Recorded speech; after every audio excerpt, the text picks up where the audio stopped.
Functions of the introduction chapter. Now, your introduction chapter is the first chapter in your thesis and it performs several important functions. So, the first function that it performs is that it states the problem or issue very clearly, and then it talks about the significance of the issue. जो आप explore कर रहे हैं वो क्या चीज़ explore कर रहे हैं, फोकस आपका क्या है, और उस फोकस की जो आपने चूज किया रिसर्च करने के लिए उसकी सिग्निफिकेंस क्या है.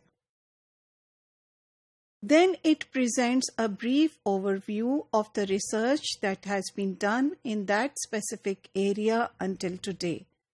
So, talks about the background of the researched issues.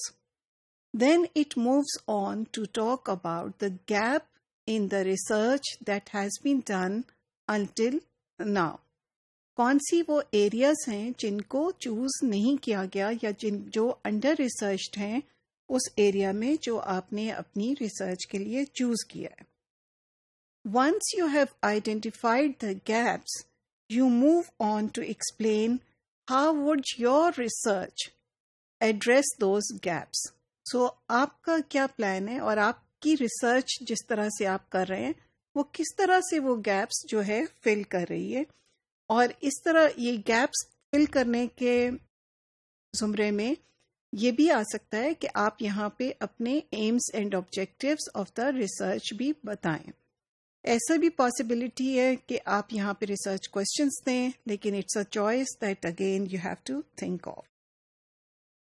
In any case, another function that is of your introduction chapter is to give an outline of your plan of investigation. How will you investigate what you aim at?